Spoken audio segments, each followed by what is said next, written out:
Fala pessoal, primeiramente quero agradecer a interação de todos vocês nas redes sociais do NIT, foi muito boa a nossa troca.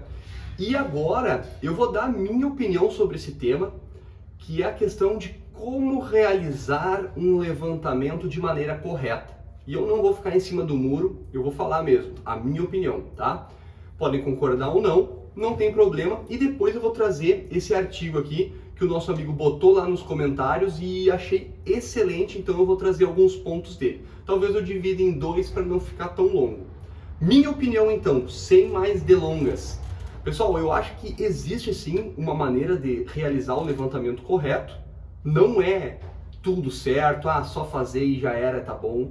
Não acredito nisso. Por quê? Porque eu acho que tudo depende do contexto. Então, como eu botei ali depois nos questionários, eu vou trazer aqui e botar em algum lugar as respostas de vocês. Quando a gente tem um contexto, a grande maioria já consegue definir o que é certo e o que é errado num levantamento. Agora, qual é esse levantamento? Para cada situação vai existir uma maneira correta. E nesse artigo aqui ele já traz exemplos dessas situações. E eu vou falar agora com vocês, tá? Vou deixar para a próxima postagem ou vou fazer agora, você na edição do vídeo. Esse artigo aqui é muito legal, pessoal, ele é de 2022, então desse ano, tá? Ele é do International Journal of Sports Physical Therapy. Lifting Techniques, técnicas de levantamento, eu vou falar em português, né? Por que não estamos usando a evidência para otimizar o movimento? Por que então, né? Então a gente já tem uma base de evidência, de ciência, suportando determinados movimentos para realizar essa atividade de levantar, o que é certo, o que é errado, o que não tem nada comprovado. Isso aqui tem relação com dor, isso aqui não tem. É o que muita gente se pergunta. Esse artigo aqui traz exatamente isso. Então vou começar com alguns pontos que eu vi aqui. O primeiro deles, pessoal, é que aqui nos Estados Unidos, né, 75% dos fisioterapeutas e 91% dos terapeutas manuais, 88% dos osteopatas acreditam que o agachamento é a melhor técnica para realizar um levantamento. Vejam esses números. E vocês podem ver na postagem anterior que eu fiz que é exatamente que não dá para afirmar que isso aqui vai dar dor ou não. E aí eu vou pegar agora uma partezinha aqui, vou deixar na tela. Já mostrou-se, né, que o levantamento através do agachamento não previne dor lombar. Então isso já é provado cientificamente e mesmo assim toda essa galera ainda defende o uso da maneira de agachar para levantar.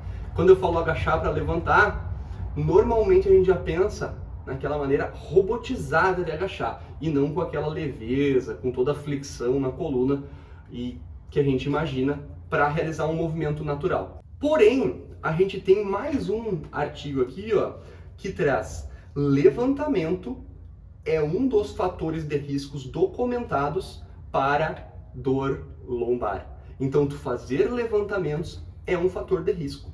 Olha só que interessante, que importante essa informação. Agora, qual tipo de levantamento não nos diz se A, B ou C que vai nos dar dor lombar. Então, como eu falei para vocês, mais uma parte aqui, utilizando grandes flexões da lombar durante o levantamento, não é um fator de risco para dor lombar persistente ou recorrente. Então, não é. Então, quando vocês verem aquela pessoa fazendo um levantamento, aqui parece uma minhoca, uma cobra, um arco, não tem problema, pessoal. Mas, como eu falei, na minha opinião, eu acredito que existem determinadas situações para cada tipo de levantamento. Bom, esse artigo é muito legal porque ele seguiu debatendo a respeito disso, falando que um dos principais objetivos pro profissional do movimento, pro fisioterapeuta, pro profissional de educação física, é melhorar o movimento dos seus pacientes. E quando fala melhorar o movimento, a gente tem que pensar não no movimento perfeito, mas sim tu ter mais qualidade. Dentro dessa qualidade, ele dividiu em 3. Calm Tissue Down. Seria um relaxamento, aqui na minha forma de traduzir, para vocês entenderem também, seria primeiro aliviar, né, esse tecido.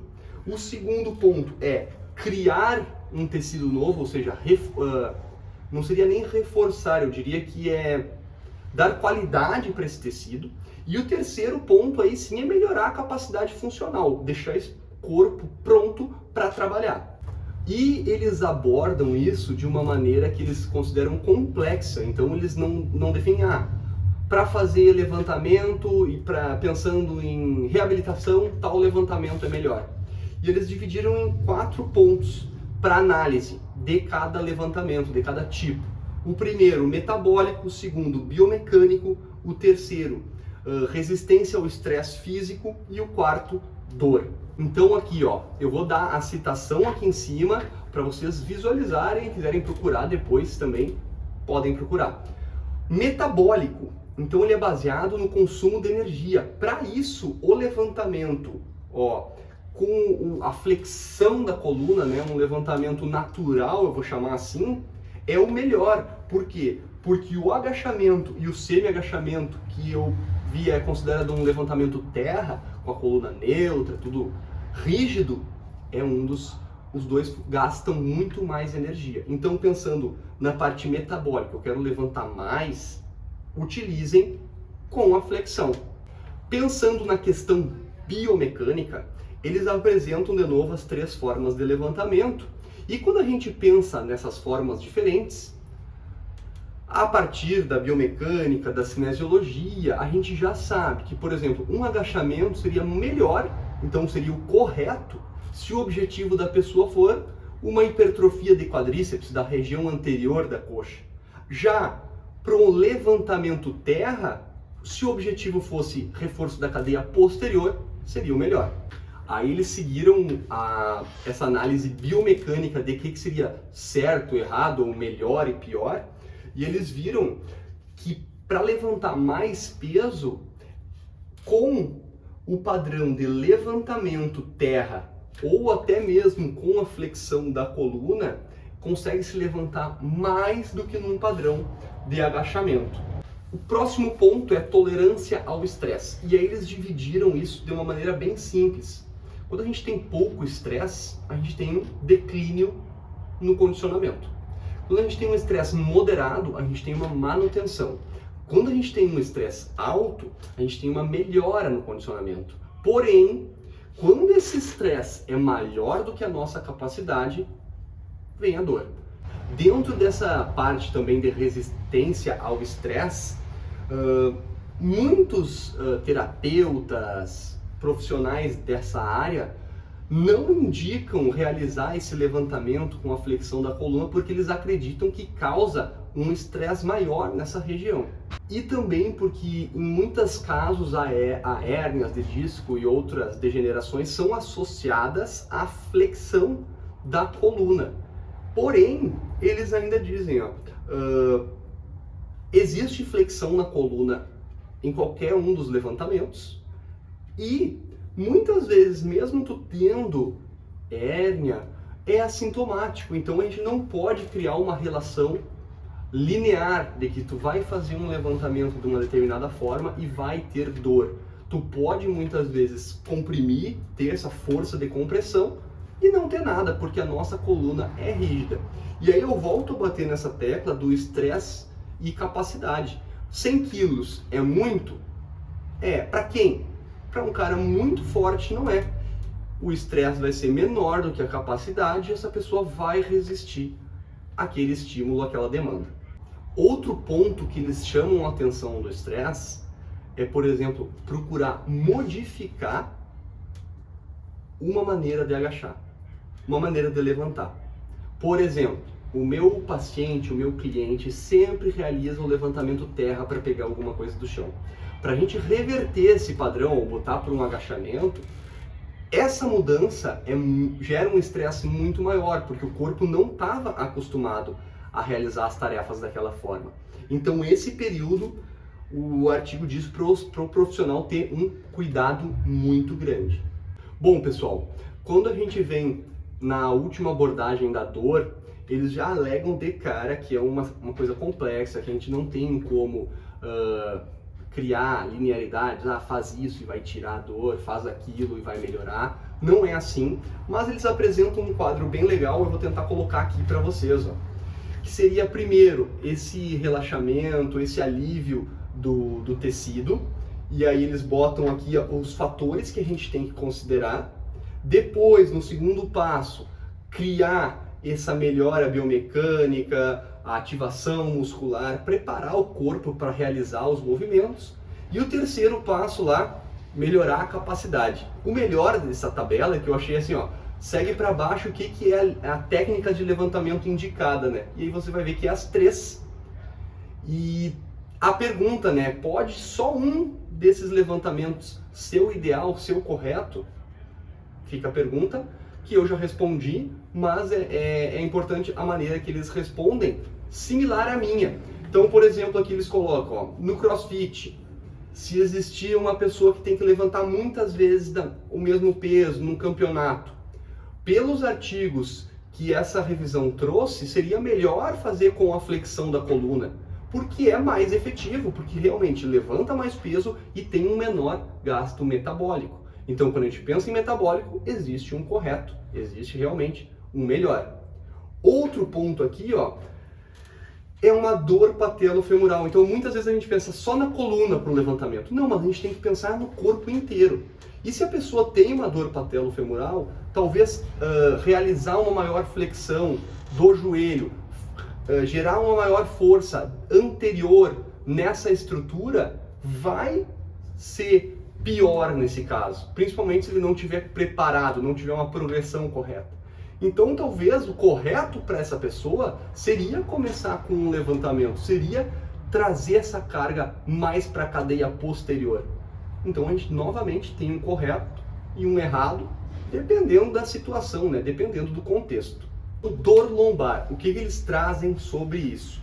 Muitas vezes a gente vai ter uma pessoa com dor lombar e a gente idealiza que ela tem que se mover mais, que ela tem que conseguir ter mais liberdade no movimento, porque a gente viu que nem aquele outro artigo falou, que as pessoas que não têm dor lombar se movimentam de maneira mais livre e os que têm dor lombar começam a se mover com mais rigidez.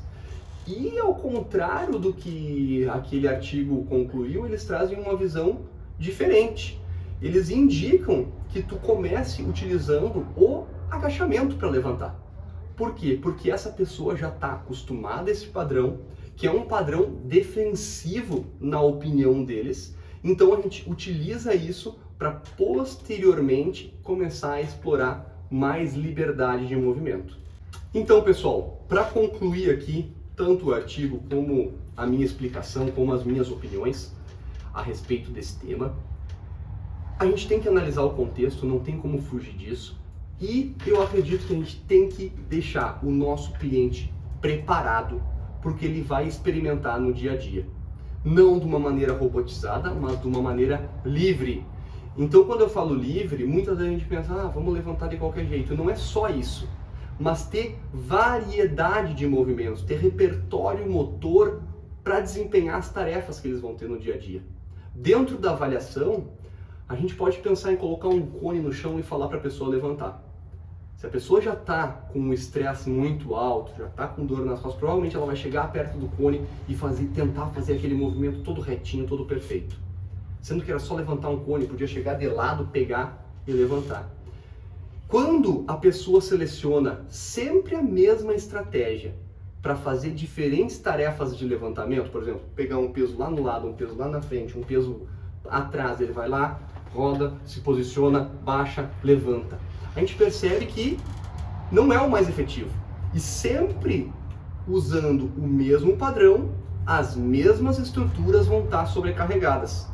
Então, o primeiro ponto, utilizar o maior repertório motor, dar condição para o teu aluno, para o teu cliente ter esse repertório motor através de diferentes demandas. Então, variar a carga, variar o estímulo, variar a tarefa. Só levantar por levantar não é muitas vezes o melhor. Então, fazia a pessoa ter um deslocamento, um levantamento, levantar rodando, levantar dando um passo para o lado, levantar dando um passo para frente. Tudo isso vai ser mais similar ao que ela vai precisar depois na vida dela. Espero que vocês tenham gostado, então, um abraço. Se você assistiu todo o vídeo, comenta aqui, eu quero saber a tua opinião também. Deixei o meu na reta, não tem problema tu deixar o teu também, a gente está aqui sempre para aprender juntos. Se discorda da minha opinião, bota aqui, que eu tenho certeza que eu vou gostar muito do teu comentário e eu vou pensar muito para responder ele e a gente crescer junto. Valeu? Um abraço, até a próxima.